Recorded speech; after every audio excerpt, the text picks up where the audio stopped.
This is the OTB Television Network, a service of Capital District Off-Track Betting.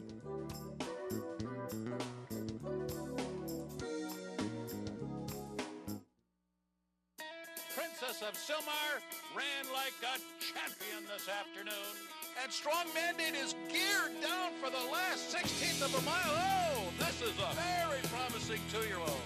Mike Smith says go with Royal Delta, and she is going indeed. Will take charges surging, and it's a photo finish. It's too close to call. Alpha wins the Woodward. Broadcasting live from the backstretch at Saratoga, this is Racing Across America with Seth Merrow. Racing Across America is brought to you by Pannell's Restaurant, a Saratoga tradition since 1922. 284 Jefferson Street, just minutes from the track. And Thoroughfan, giving the fan a voice. Find them at thoroughfan.com.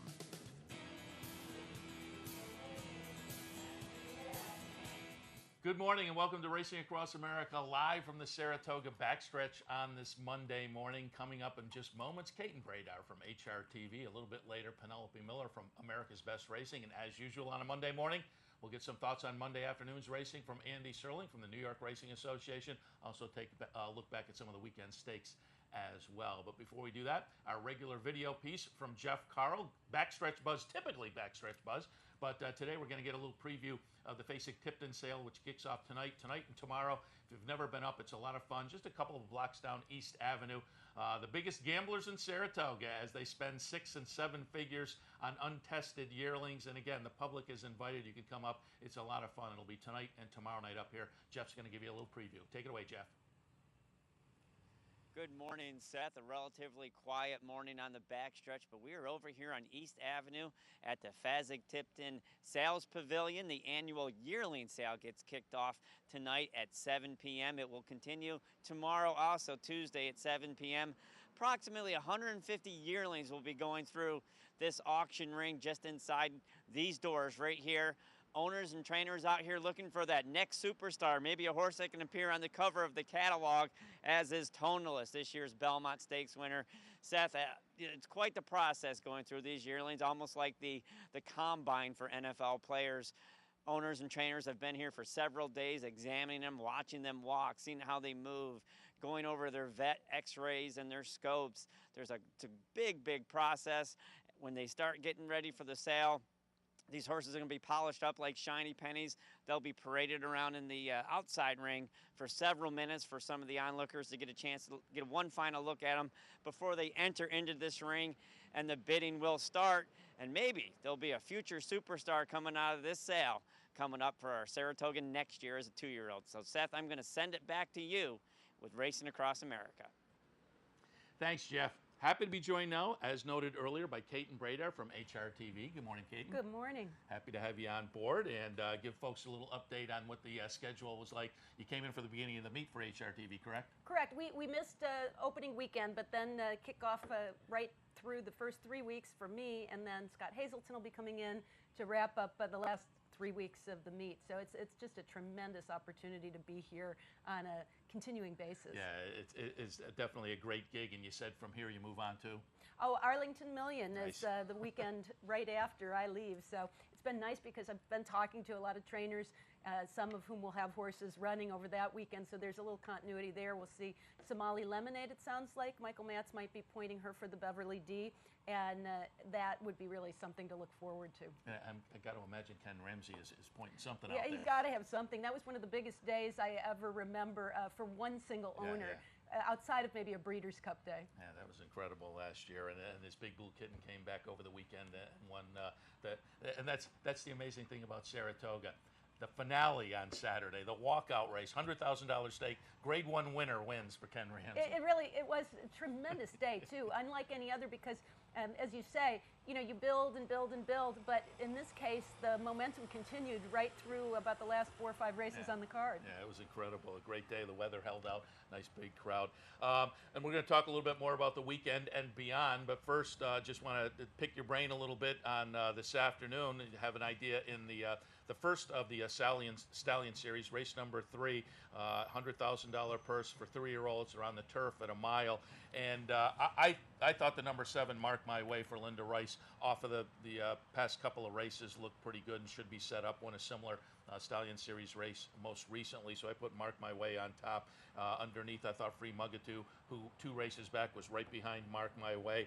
And then maybe a little bit of value. Profits Cat looked potentially a little bit interested to me. I think it's a class test, but was the last race maybe a little bit of a wake-up call? So at 8-1, Joel Rosario, Profits Cat looked a little bit interesting to me.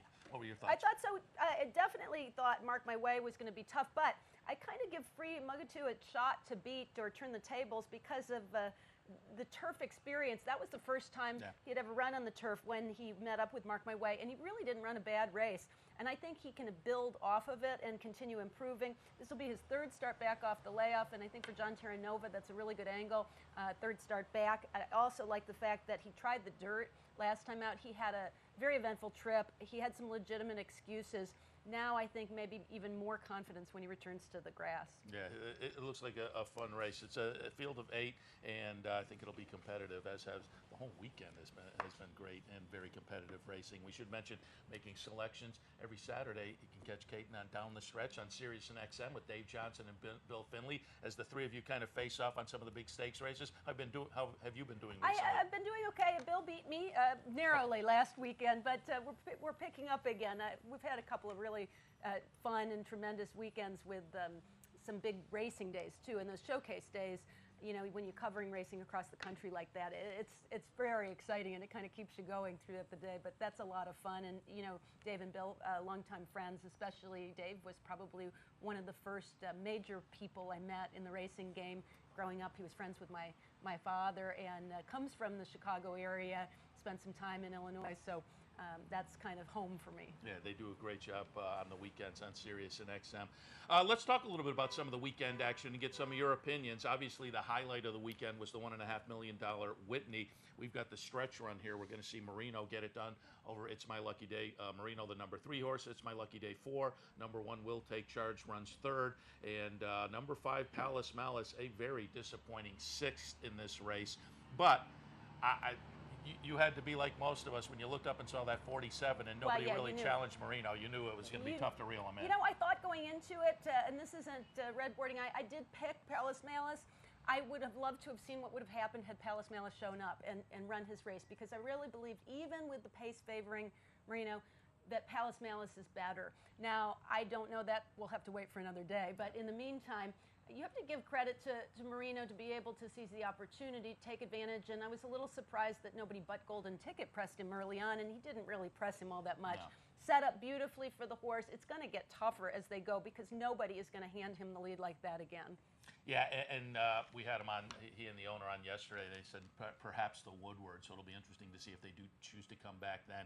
I thought Will Take Charge, who so far this year has been a little disappointing, given how well he finished the 3-year-old season. But given the pace scenario, a 3rd in there was an okay finish, I thought. And you know, he's actually starting the season very similarly to the way that he did last year. That's a good point, yeah. Where he didn't really reach his best stride until at least midsummer right here, in fact, when he ran that bang-up race in the Travers, and then kind of was able to continue through the end of the year. So I think this was a very good kind of wake up for him as he continues to progress, and I will not be surprised to see him move forward off this race and be a force to reckon with later in the season. I also was impressed with It's My Lucky Day, because this is a horse that showed some brilliance at 3 and then suffered an injury, ran 2nd in the Preakness, and then had a significant amount of time off. And Eddie Please has been pretty patient, pretty conservative with him in trying to bring him back gradually to gain his confidence, put together a little bit easier series of races. And the horse, I thought, responded beautifully. And, you know, had the pace been a little bit different, I think he might have given Marino a little run for the money when they got a little closer to the wire. He was probably running best of anybody to try to make up some ground. Yeah, there were some question marks given the comeback efforts. Now he's coming off some nice races at Monmouth, but this was kind of a class test. And they were looking at the Monmouth, the Haskell undercard for a race, and chose to come here. So there was certainly some confidence, and I think the horse did validate it. And so if Palace Malice had won, we talked the last few days here that he was going to put a stranglehold on the division. Right. I think the division, which was so intriguing 2 months ago, beyond Palace Malice has fallen apart just a little bit. Obviously, it's still intriguing. There are still talented horses out there, and we'll have to see what Game on Dude does in the Pacific Classic. I had Randy Moss on a couple of days ago, and he thought, just given the scenario, Game on Dude would bounce back in the Pacific Classic, and he'll put himself back in the picture. But I still think, even with the loss, Palace Malice is still kind of the pro tem leader of the division. Absolutely. I don't think you can knock anything that he's done up to this point, and everyone knows that a horse can have an off day. So, you know, what he does, though, going forward, he needs to either win again, or if something happens and we don't see him again in action, then he does maintain kind of an advantage because of everything he did up to this point. He's the horse that you have to be worried about. The concern for me with Palace Malice is how he would handle Santa Anita if he should make the Breeders' Cup, because that really could become kind of the linchpin in whoever turns out to be the older horse of the year. Yeah, but it's going to be a fun division now to see what happens. This adds a little more intrigue to it, perhaps. Sure. Let's talk about another race a little bit earlier on the card, and I bring this up, and the folks can pop up the graphic I sent, because I looked at Phil Schoenthal's Twitter feed, and he had a selfie of you and himself, referring to you as a longtime friend. And there it is. And folks can't make it out, but if you look at Phil's glasses, you can actually see him holding the camera out there, taking the picture. But maybe you can fill me in a little on Phil. He's a guy I have found very intriguing. We're showing this because his Misbehavior ran a really good second, I thought, behind Sweet Reason. And she's a horse, Misbehavior, who I've been intrigued by since the beginning of the career. Part of that is Phil Schoenthal. And he's been intriguing to me because this is going back to when the internet was just out there in the horse racing. He was a guy on one or two of the forums I was on as kind of a kid hoping to get into the game. He was in the service at that point. Subsequently became a trainer. He was tied in with Michael Gill, controversial Michael Gill early on, but that gave him certainly hands-on with a lot of horses. But now he's become an interesting trainer, and that second place finish on Saturday was very, very interesting. Well, I go back even a little farther with Phil, and what's interesting is when he was very young, which dates me a little bit, at Arlington Park, and I was working the simulcast show and doing breakfast at Arlington and just kind of getting into television. Phil would write me letters. He lived a long ways from the racetrack, but in Illinois, and absolutely had a passion and love for the game. And his parents, or his mother, would bring him as a birthday present once a year out to Arlington with his friend. And we have pictures that are almost like the kids growing up, marking them on the wall as they caught up with me and went past me height-wise, but growing up. So that's actually where I first met Phil and first realized the kind of passion and interest he had for horse racing. And we continued once the internet popped up. We kind of lost track of each other for a little while and then reconnected through the internet, and I've kind of followed his career from the very, very beginning. This is a kid who's gone a lot of different directions. I should say a young man now, but that has always, you know, in the back of his mind dreamed of being a trainer. And that was his first grade 1 ever with Misbehavior on Saturday. First grade 1 entered in? Yes. Wow.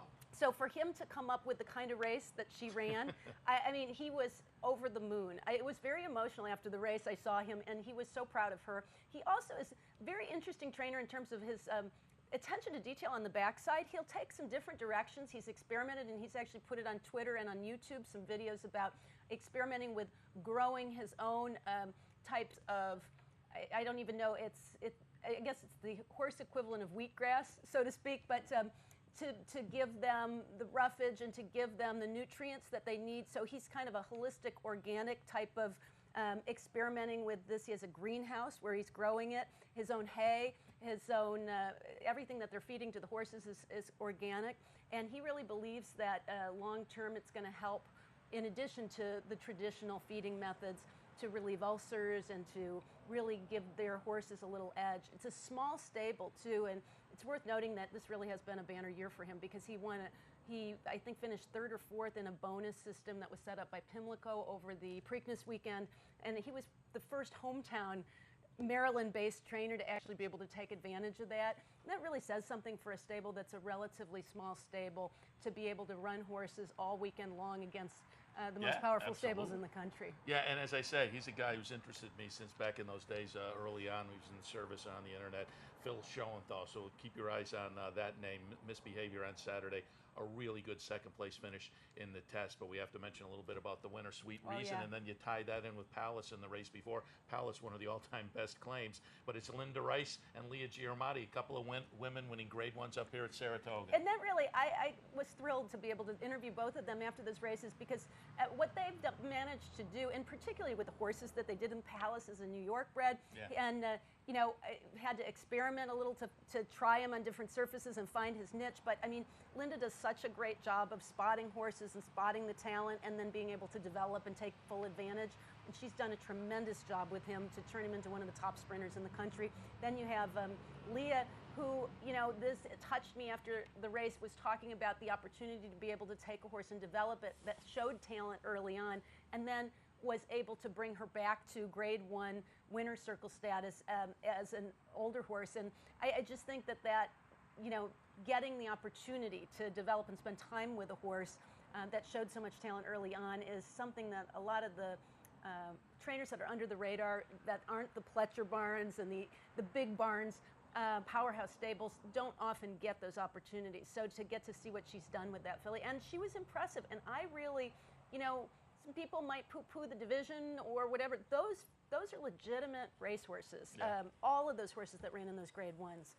Yeah, and that's now 2 grade 1s on Leah Giarmati's resume. We talked just about what you were talking about yesterday. We had her on the show, and we mentioned there are now, you know, 21st century training. A lot of owners go for these guys who have the high percentages and huge barns, whereas a Leah Giarmati can kind of be under the radar. And a lot of these very, very good trainers, they just float under the radar. But you string a couple of grade 1s together, and maybe they'll open some eyes. It was so exciting, and those 2 races especially, I can't think of a time that I've ever had opportunity to interview 2 women trainers, and I think they represent the sport so well, in that I don't think that they try to say it's a woman doing it. It's just a good horseman doing it with a good horse. Absolutely, and a couple of nice performances on Saturday.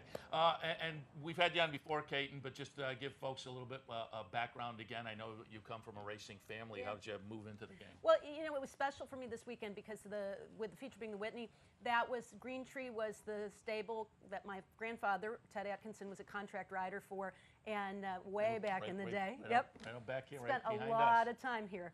And Tom Fool was his #1 horse who won the Whitney, and so that was a kind of a nostalgic for me. But every time I come back to Saratoga, that, you know, planted the seed. And then my father was a trainer and operated a van company, so I grew up around the horses. It wasn't a huge stretch to come to the track and have some opportunities to go on camera. So, but riding and working around horses, and then getting to travel now for HRTV is kind of the dream job, really. And I mentioned you sit in and down the stretch, the Sirius XM show. You're also tied in with our buddy Jeremy Plonk. The rest of the year we have him by phone every week.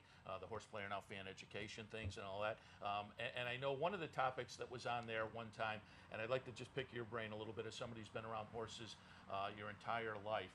This is something that I will admit completely escapes me, the physicality and looking at the horses in the paddock. And there are some people that are completely keyed into that. I talked to a guy over the weekend who said he'd go to the track with his buddy who does that. And the buddy would not let the other buddy read out of the program. He didn't want to know anything. Right. He just wanted to look at the blank slate. So if folks, and it may be interesting if you have 1 or 2 or 3 keys that folks can look at, even if you aren't maybe a big fan or a big handicapper, but if you can go out to the paddock and maybe look for a couple of signals, what would you? Well, I will say, first of all, sometimes people overthink it. They're really looking for something more than a general feeling, and I really tell people to trust their instincts. When they walk up to the paddock and they look at a horse, the first impression that they get from that horse, whether it's, you know, oh, he doesn't look happy, or he looks tired, or boy, that horse looks great. It's just like people. There's an immediate reaction most of the time to the body language and the physicality of people when you don't know each other and you run into each other for the first time. So number 1, I say trust your instincts. Number 2, you watch I think you look at a coat. Horse's coat tells you a lot, and not just whether or not it's shiny, but dapples, whether it looks healthy. If it's wrinkly, it could be a sign of dehydration. Sometimes if it's just smooth, that you want to see a smooth coat. No signs of any skin irritations, things like that. Horses that are sweating up, you got to be careful with that because it's been pretty hot, for instance, here. And there are horses going to get a little bit hot, and I think that's a natural sign. But if it's profuse and it continues, that's a bad sign. And then ears will tell you a lot, because that's almost the way horses telegraph to each other what's going on and to themselves. So ears forward and alert and seeming to take in what's going on, versus if they're plastered down on their head, or one's going one direction, one's going the other, they may be a little distracted or not kind of focused on things. Great, so that's something folks can look at. As I say, that completely escapes me. I'd like to add it to my repertoire, but I'll pick up on what you noted there and try that over the next few days. Kate, we absolutely appreciate the visit. We appreciate your work, HRTV, as I say, down the stretch on the weekends, and with our friends over at horseplayernow.com. Enjoy your remaining week, and thanks for the visit this morning. Thank you so much. Kate and Bradar. All right, we'll take our next break. When we come back, Penelope Miller of America's Best Racing. Stay tuned.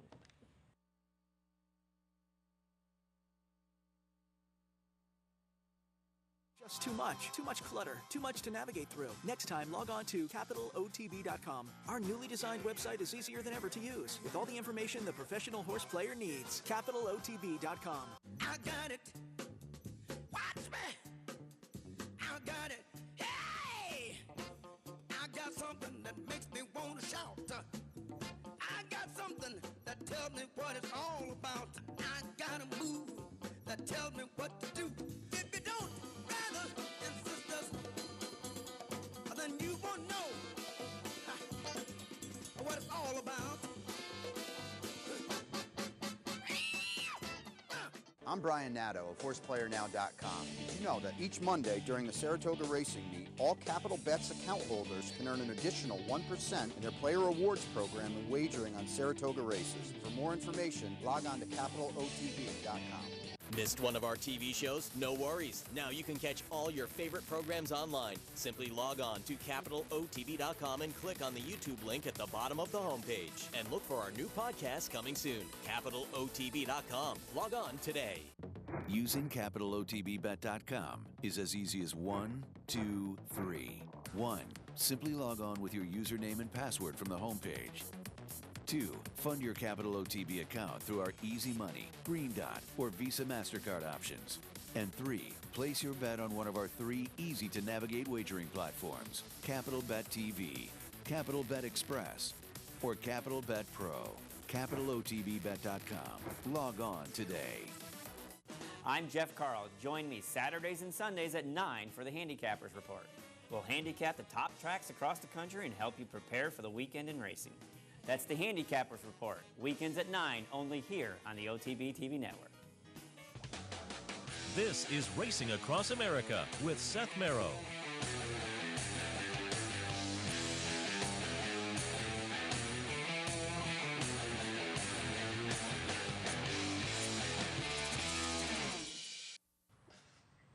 Welcome back on this Monday morning, live from the Saratoga backstretch. I'm Seth Merrow. This is Racing Across America. Happy to be here. Happy you joined us. And also happy to be joined by Penelope Miller from America's Best Racing. Always happy to be joined by Penelope. Always delighted to be here. And got in town for the big weekend. And as we always say, Penelope, best job in racing as she bounces around for America's Best Racing for the big events, blogging the big events for the website as well. And we have you on often after the big events via phone the rest of the year, and live when we're up here. But I don't know whether we've ever actually touched on. We tout the website, but I don't know whether we've actually touched on. Now, America's Best Racing, would I be right in saying it's the marketing arm or a marketing arm for the Jockey Club? Absolutely. And really, the whole point of the website is to help people who don't know a lot about horse racing understand exactly why the sport is for them. Because whether you like the racing aspect of it, the gambling, the fashion, the lifestyle, the travel, if you go to the racetrack, there is something there for you. So what we try to do with the website is teach people exactly why they should come to the races, because there's already something waiting for them they're going to enjoy. And it's really an eclectic mix of writers in there. Joe Christofek has some videos on handicapping and writing, and Dave Hill does some things that are humorous or poignant.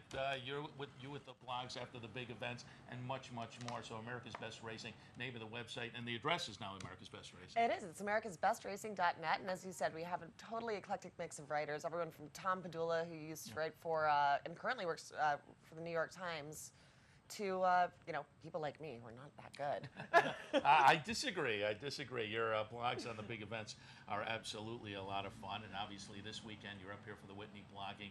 Pulled a couple of pictures off of the Friday edition, and what I found interesting there, we'll take a look in order here. You have the big red spring and the fans out in the backyard, but also the first picture here. I like that you had your trip up, and you came up on the train. So you said you gave expert advice. Sit on the left-hand side for the good view. But I wonder how many people are aware of the train, either coming up here to Saratoga from New York or the other way on days like Belmont and Wood Day and those kind. You know, we're so lucky here in New York to have that option as race fans, because I live in the city.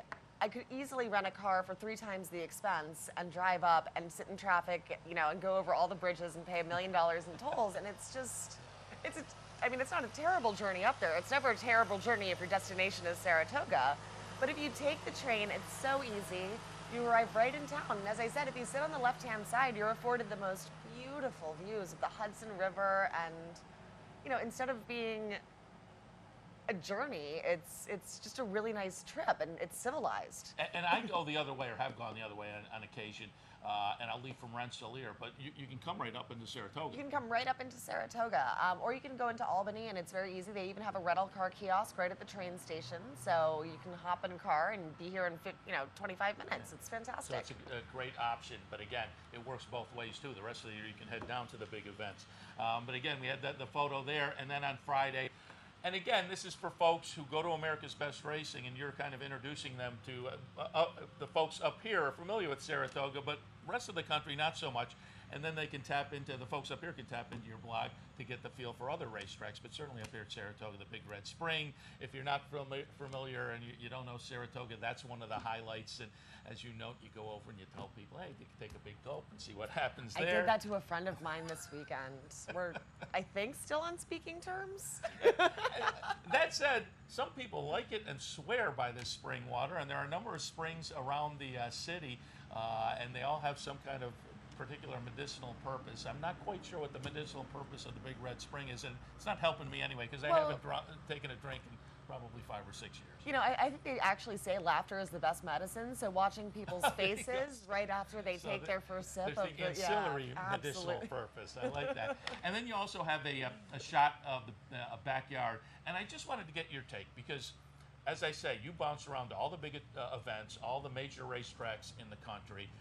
And is there a backyard anywhere like Saratoga? And I mention this because I think a lot of people come to the track and they may have seats, clubhouse seats or grandstand seats, and maybe don't even take advantage. And I always tell people, if you come up here, even if you aren't out on a picnic table, at least walk through the backyard. It is such a unique spot in American horse racing. It really is. And, I'm an evangelist for most racetracks. Every racetrack has something that's so much fun, but there is something so special and honestly unique about the Saratoga backyard in that it has the most iconic site in horse racing, the Big Red Spring, but then you have those amazing towering shade trees that are 100 feet tall. It has families, it has college kids, it has so much, and then it has, food trucks, places to drink. You can bring your own food, your own, drinks. You can just have a great time and bring as many people or as few as you want.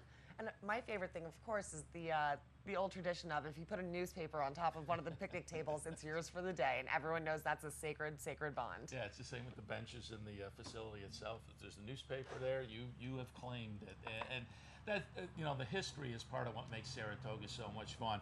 And I talk a lot about this on the show. In the last couple of weeks, I've said it probably 50 times. It's not just the track and it's not just the racing, both of which are great. But it's the city. When you go out downtown, you're sitting at a restaurant next to you, the people talking about the double they're going to play tomorrow, the triple they hit today. And that's a lot of fun. And as you bounce around the various venues, is there anything as unique as the city of Saratoga, the local media that is completely plugged into horse racing during the meet? I mean, there's a reason this place is heaven on earth in my mind, and it's because you're exactly right. I mean, this town is the thoroughbred. You come here, and as you said, you go out to dinner, and not only are you hearing the next table talking about, who they're going to play in the Daily Double tomorrow, but you're also seeing famous trainers and international jockeys and, just all these incredible people that I've looked up to my entire life, and you'll see them across the restaurant, and it's just a really special feeling. And Saratoga is the place that brings everybody who loves horses together, and it doesn't matter if you're a $2 bettor or, you know, the ruler of a country. If you're in Saratoga, you're here because you love the horse, and I think that's a special bond. Yeah, you come to Saratoga and you realize the rumors of horse racing's death are greatly exaggerated. Exactly. Is that what Mark Twain stealing a little bit from? But give us a little bit about, again, we've had you on the show before, you talked about it, but for folks who haven't maybe watched those previous editions, give us a little of your background in the racing game. Well, I grew up just desperately in love with the game. I was fortunate to be raised on a farm, so I drank the horse racing Kool-Aid at a very young age. I worked a little bit on breeding farms. I worked in Florida, Kentucky, and Australia, of all places. Oh, I didn't know that, I don't think. Nice. It's true. And then I worked for about 7 years at Tampa Bay Downs, and it was a really wonderful place to get started in my horse racing education and really get to know about track life. And then in the summer of 2011, I believe it was, I started with America's Best Racing. So it's been a wonderful experience so far, and I've just been so fortunate to be involved in the game that I love. Well, now I'm curious. Talk a little bit about Australia and what racing is like down under. Oh, it was so much fun. The Melbourne Cup was something. So you were there for the race that stops the country? I was there for the race that stops the country. Is that literal?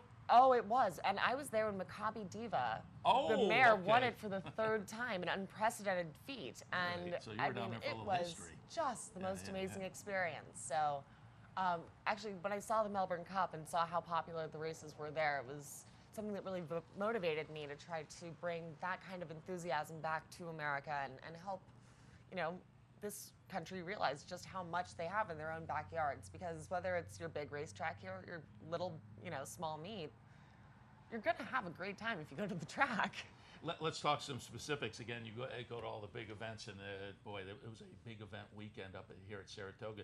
So give me some of your impressions. We've already talked a little bit earlier on the show about it. You had Linda Rice and Leah Giamatti, a couple of women winning Grade 1s. Marino and Araguio upset the Whitney. And then yesterday in the feature race, my man Jonathan Shepard, who is on a 46-year win streak up here at Saratoga. Don't you love it? What an incredible weekend. Oh, what an incredible weekend. And we were just, you know, we had the best weather. We had the best racing. And, you know, you can't help but just fall in love all over again with the sport when you have days like you have up here on big weekends. And I think that's what helps people fall in love. And I think that is, as you say, your mandate on America's Best Racing, when you can tell these stories. Unfortunately, the mainstream media is giving up on racing a little bit, but stories like this, I think, will pull people in. So a website like yours is something the sport desperately needs. Absolutely. And, you know, I think that what the sport so desperately needs is just to get people out here. Yeah. Because once you come to the races, and again, whether it's, you know, the dream trip to Saratoga, or even if it's a small track that's in your neighborhood, you're going to have a great time. It's a day spent outdoors. It's a day spent with friends or family. And even if you don't know anyone at the track, you're going to meet people that you're going to get along with, because the second you either have a winner or a loser, there's someone else at the racetrack that's going through the same thing. Yeah, and not everybody who comes to the track up here at Saratoga is going to become a lifelong fan, but there's a high enough percentage that I think this is a great place to introduce people to it. Some of the big events you go to, the same thing. If you show up at some of these big days, Million Day or Pacific Classic Day or whatnot, they're going to draw you in. And I want to get your opinion. I think the Triple Crown this year was very beneficial to the sport. We didn't get the Triple Crown. People talk about, oh, we need a Triple Crown winner to save the sport. I don't think that there is such a thing. I don't think all of a sudden there's going to be a light switch and 90% of the country will be fans of horse racing. I think things like a horse coming in with a chance at a Triple Crown raises brand awareness, though. I think the connections at California Chrome, save for that one maybe moment after the Belmont Stakes. but I think they really were a fun story, and so I think the Triple Crown did raise that brand awareness, and I think it did draw some people in. Then it's up to the racing game to make that experience when they go to the racetrack the next time. Exactly. Good. To confirm that everything they like about the sport is actually there and waiting for them the next time they come back. But I agree, it is. I thought that, you know, California Chrome's story was just one of the most fun, engaging, heartwarming stories. You know, how can you not love Art Sherman? I mean, he's just such a wonderful person and such a nice man and just a genuine, true horseman. And, you know, California Chrome was such a fantastic horse. It was just a great story. And I think when people came out to the Derby, the Preakness, and the Belmont and experienced not just the atmosphere there, but the amazing level of competition that was put forth in front of them, it makes for a great day. And, you know, you can experience those Triple Crown races in a way that I think is a lot more engaging than going to, say, a baseball game or a football game or something like that. I mean, there's just something about. Not the least of which is having that little piece of a horse with your $2 ticket. You can buy a horse for $2. No one realizes that. But the second you put your $2 on that horse, that is your horse. You own it. Yeah. And we've all had that feeling. And that, for me, that's part of the fun of the game. I love the mental puzzle of it. But there are the other aspects as well that just make it a lot of fun. And up here at Saratoga, those are all emphasized. And again, part of the experience is tonight, the sales. You're going to be over at the sales? Wouldn't miss it for the world. Yeah, it's incredible. I've said it a couple times this morning already. If you haven't planned to come up, though, 2 blocks down East Avenue from the racetrack. It's a lot of fun. The public is certainly invited, and you can watch them bid up 6 and maybe 7 figures. And as I say, roll the dice a little bit, but that's fun as well. And then a couple of years down the road, we'll get to see those horses and see how that gamble paid off. I'll let you bid. I keep my hands in my pockets when I'm at the sales. I try not to sneeze or scratch my head as things are going, because I wouldn't last long in the pavilion if they came up to me for the check. And Penelope, fill us in again. We say many times the best job in horse racing, and you're going to alert us when you advertise for an intern, because we certainly want to apply. But what's up next on the agenda? It's awful. I have to go to the Arlington Million, which is another one of my favorite races in the entire world. Just they put on such an amazing show there at Arlington, and it is the most, probably aside from the Breeders' Cup, international festival of racing in America, and it's so exciting. And that beautiful turf course of theirs. Ooh, love it. I haven't been to Arlington. That's one of the spots I want to stop at. I'd also like to stop out at Del Mar. Maybe with the fall meet, things on the calendar will work out.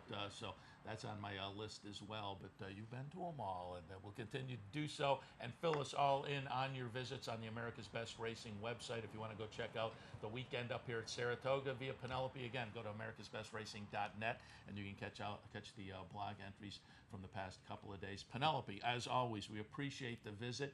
We appreciate the work you do on America's Best Racing. Thanks for stopping by. Well, thank you so much for having me. All right, we'll take our next break. When we come back, we'll shift our attention to the racing at Saratoga this afternoon, and also some reviews of the stakes action as well with Andy Serling right after this. I'm Brian Nadeau of HorsePlayerNow.com. Did you know that each Monday during the Saratoga Racing Meet, all Capital Bets account holders can earn an additional 1% in their player rewards program when wagering on Saratoga races? For more information, log on to CapitalOTB.com. Hey race fans, head down to the all-new Clubhouse Racebook and get in the game. With live horse racing on more than 250 flat-screen TVs, state-of-the-art wagering terminals, fantastic food and drinks, an amazing Vegas-style atmosphere with seating for nearly 900 of your closest friends. Conveniently located at 711 Central Avenue, right off Exit 5 of I-90 in Albany, the Clubhouse Racebook is the better choice.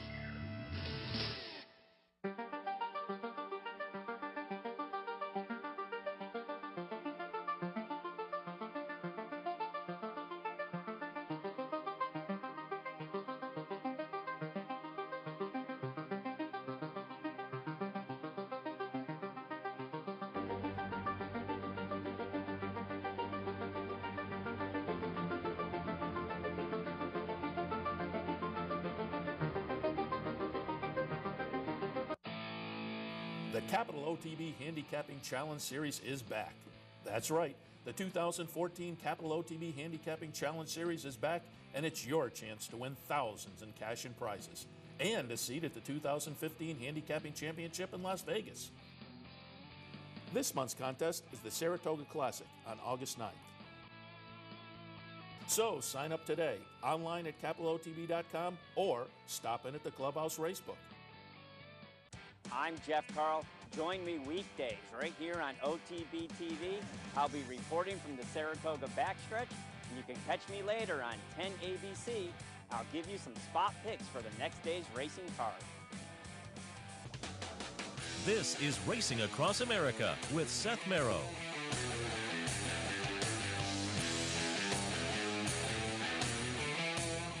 Welcome back to Racing Across America. As noted before the break, happy to be joined now by Andy Serling of the New York Racing Association.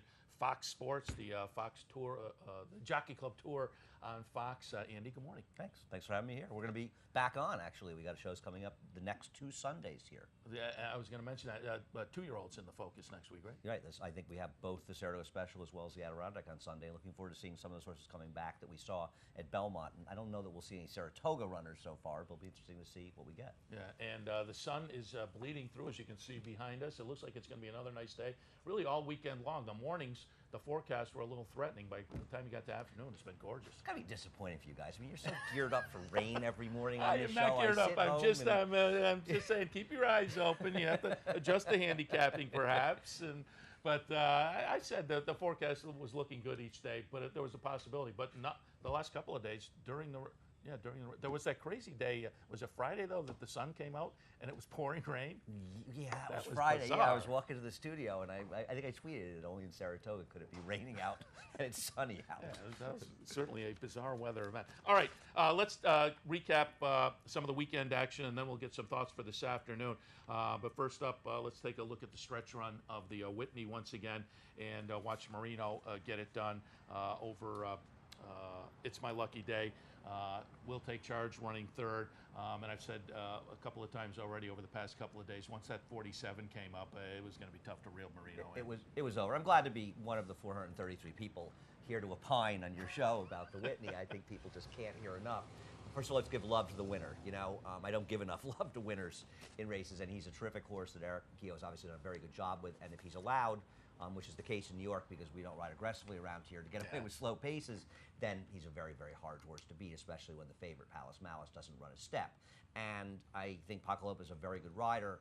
Maybe he thought if I sacrifice It's My Lucky Day, especially with Palace Malice in there, then I'm just not going to be able to get anything in here. And he ended up giving the perfect ride for second, as it turned out in this race. But you know what? He also showed that he's a good horse that belongs to be running with good horse, and he stepped up from his form when he won the Salvatore Mile. So it's nice to see him back in the handicap division.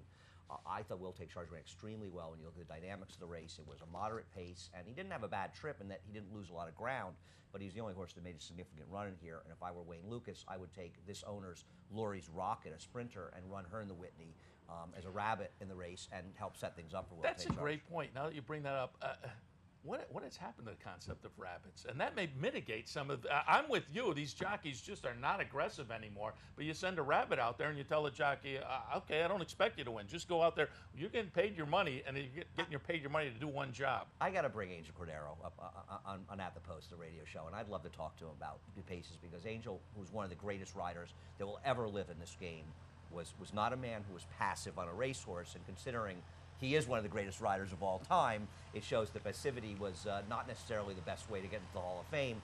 We'll see what happens going forward. Palace Malice, I love Palace Malice. I'm a big fan of Todd Campbell and Dogwood and root for their horses. Even when I don't bet on them, I'm always happy to see them do well. But I'm afraid, based on that performance, I will not back this horse going forward, at least in his next start. Now, maybe he comes back and maybe just he had a bad day, and I certainly hope that is the case. I'd love to see him come back. He's been nothing short of sensationally in this race this year. This was a bad effort by him, and he needs to bounce back, and he needs to do it in the Woodward.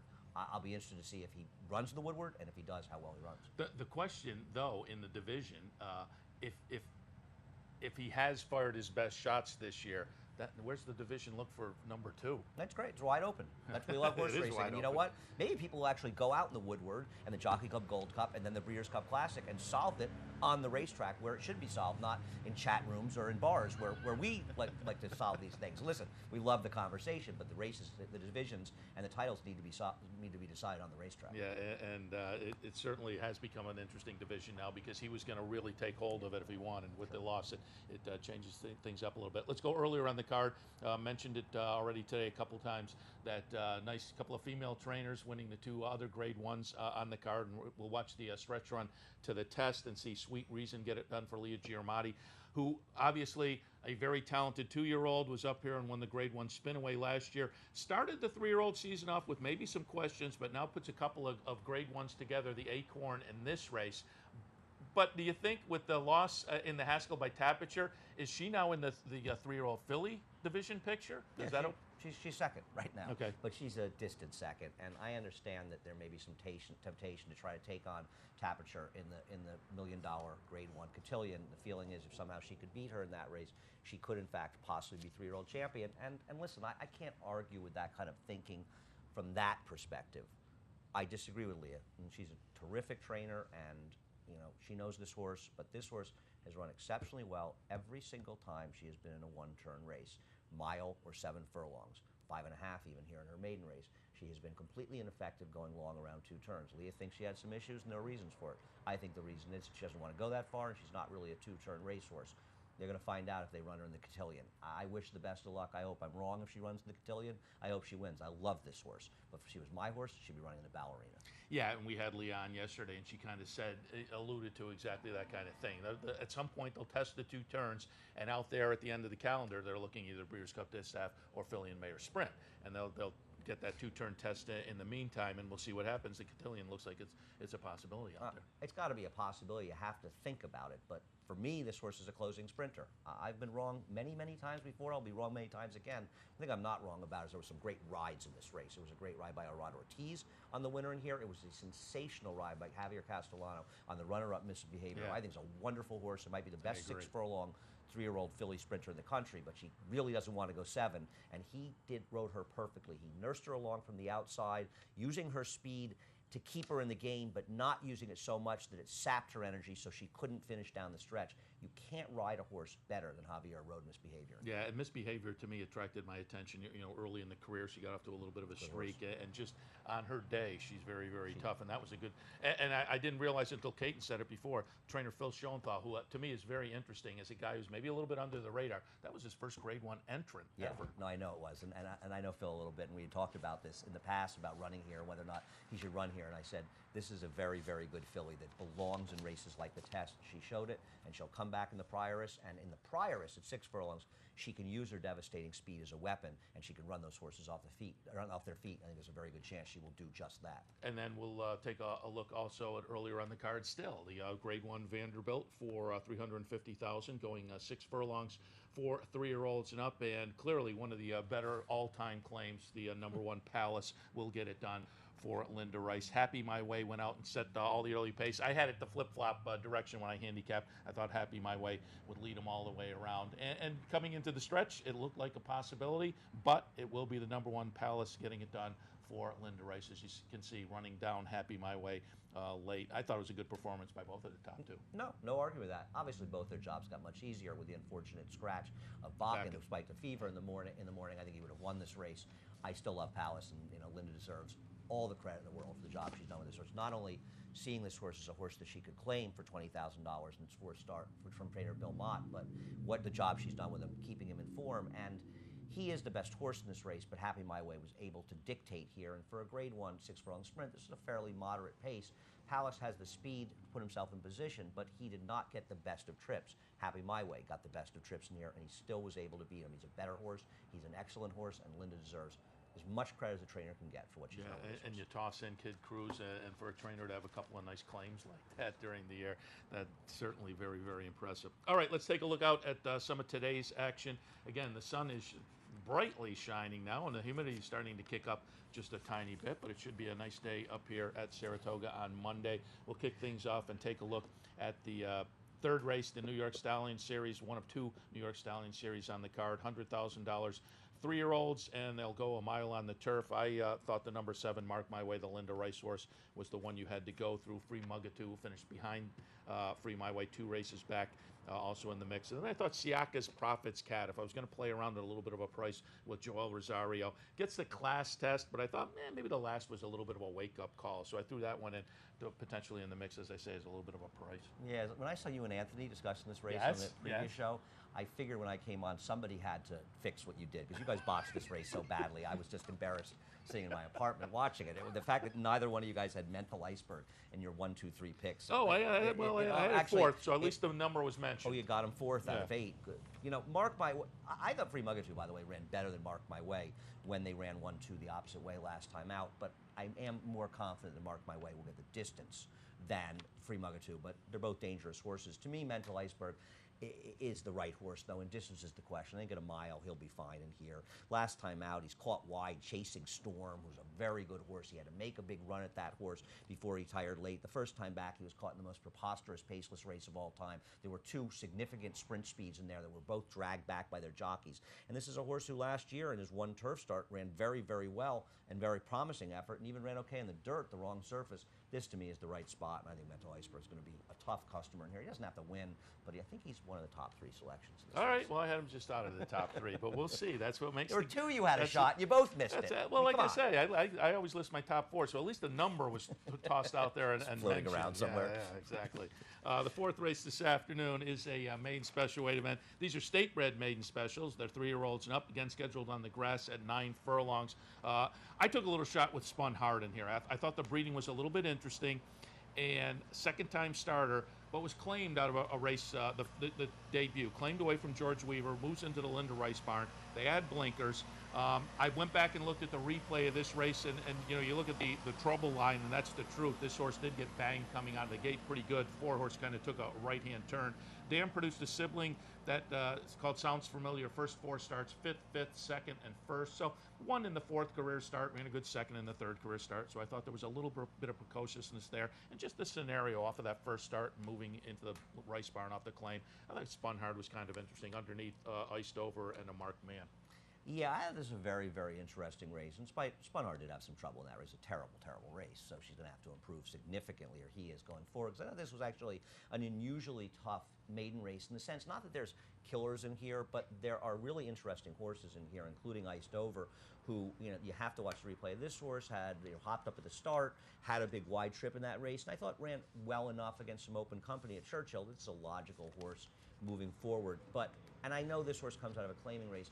Dreamboat's the replay you have to watch, and you can get the Tampa replays free on the Tampa site. And I recommend people go back and watch Dreamboat because you can just see from the running line that this horse did some running, but it doesn't do justice to the running that Dreamboat did, because completely just like walked out of the gate in here at the start and was way, way back and made this huge blitzkrieg run up to it, but continued on wide and continued running and was green in there. And I thought this was an exceptional effort. It was better even than it looks on paper, and it looks crazy on paper. Now, you're going to say, well, those were maiden 32s at Tampa. Actually, I thought it was an okay field, all things considered, and this horse still ran a credible race, all things considered. And to me, Dreamboat is a very, very dangerous horse coming in this gate. I mean, there's other dangerous horses. I think that Blue Shark is another horse for Michael Dilger.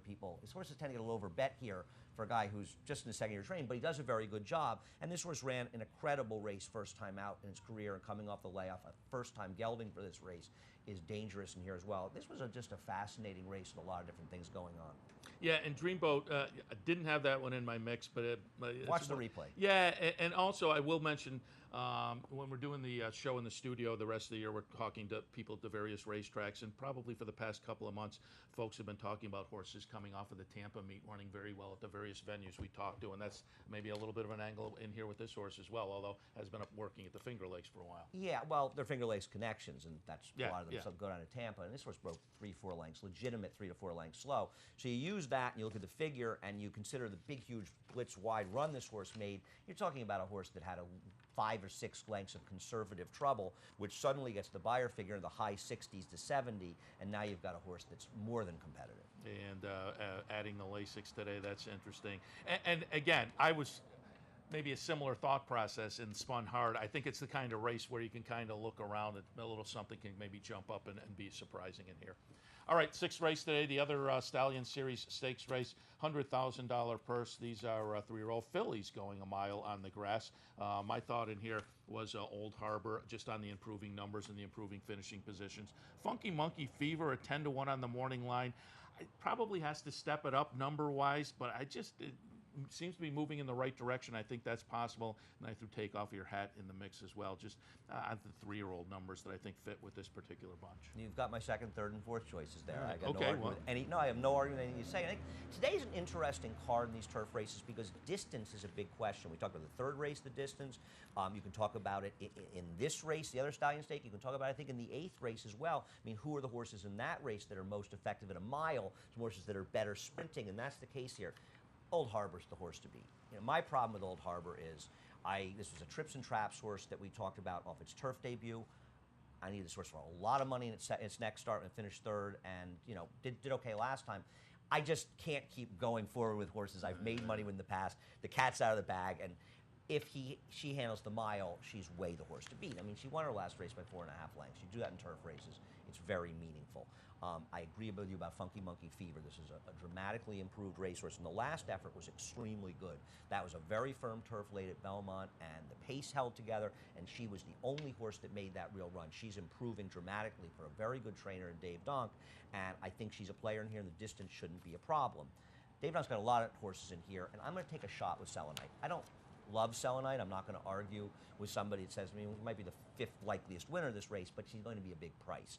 And to me, she's going to benefit from the distance. And I thought she had enough of a trip after breaking slowly last time that things didn't work out. It's a better horse than that. You look at her prior effort against the likes of Stock Fun, Strike Accord, some solid older running New York breds. That's an effort that can win this race. So now I'm saying, you know what, 7 furlongs, the race, she never really got into flow. Now it's a mile. Some of these horses have to stretch out effectively. I'm not concerned with her getting the mile, and she's going to be a big price in here. So for me, she's an interesting play at the price, not necessarily close to the likeliest winner. And once again, I have that one down in my 4th spot, so that attracted my attention a little bit as well. All right, Andy, as always, we appreciate the visit. Andy Serling from the New York Racing Association. You can hear his stylings pre-game and then before each race as well. Speaking of which, boy, you guys got a great set this year. Yeah, I love that set. Paddock, and very spacious as well. It is. I mean, obviously, some of the fans, you want to provide as much room for the fans as possible. Yeah, that was the one negative But of it, listen, we're also trying to present Saratoga to the public as well as we can, and many of our fans are in simulcast outlets. We do a lot of shows on the MSG network. We do our daily prowls. We do, just Richard and Migliori and Jason Blewett and I just finished the National Racing Report. They do their nightly shows. We do Friday shows on MSG. There's a lot of stuff going on, and that set gives a chance to show the beauty of Saratoga in a very positive way. Yeah, it's a new addition, and as they say, very nicely situated. You got a great background there of the paddock. Also want to just give one more reminder, Monday's up here, the new low roller contest, which last week I jumped in just to put my money in the pool so people, just to support it. Chalk, and then there was 2 prices in the second to last race and third to last race. I had both of them. I thought, oh, I'm great. And then the $58 in the last race I had in the mix. And I thought, it's like a Steve Bick conversation. This is interesting because I was also alive to the pick 3 with that $58 winner, which was paying $2,200 bucks. Sure. So I said, should I play the 8 in the contest and give myself a? I thought, not the 8 wins. I'm going to be happy anyway. So I went in another direction, and sure enough, a couple people had that $58 horse and passed me in the contest. But I still wound up happy. Those contests are great. Live money contests are terrific because winning at the racetrack is about handicapping, but it's also really about betting. And these give people a chance to use their handicapping acumen. And Donnie Nelson, who works with us in marketing, has devoted an enormous amount of time to trying to get these done. He's not the only one, but he is the guy who's worked especially hard on this, and they're going to grow and grow and grow. They're growing around the country, and I know we had 100 people play last week. It was the first time. It was a lousy day. These are going to get bigger and bigger, and I think they're going to be very exciting throughout the year as well. And I wanted to play so I could put my money into the contest and kind of just see how it went, and it's really good. There's a table downstairs in the grandstand, and you pay your money. You get a betting card to make your bets on during the day. It was a lot of fun, and so I would highly recommend it. Be all Mondays during the meet. Don't forget also Facing Tipton tonight and tomorrow night. Stop over at the sales. That's a lot of fun as well. Bonus Mondays at Capital OTB. So plenty of action here on the Monday, no matter where you are or what you're playing, but the weather's great up here. Come on up and enjoy racing today, the sales tonight. Going to wrap things up for Racing Across America for this Monday. We'll see you again on Wednesday morning at 10 a.m. Cash some tickets. Let's also have some fun at the races this afternoon. Again, we'll see you next time. Racing Across America is brought to you by Pannell's Restaurant, a Saratoga tradition since 1922. 284 Jefferson Street, just minutes from the track. And Thoroughfan, giving the fan a voice. Find them at thoroughfan.com.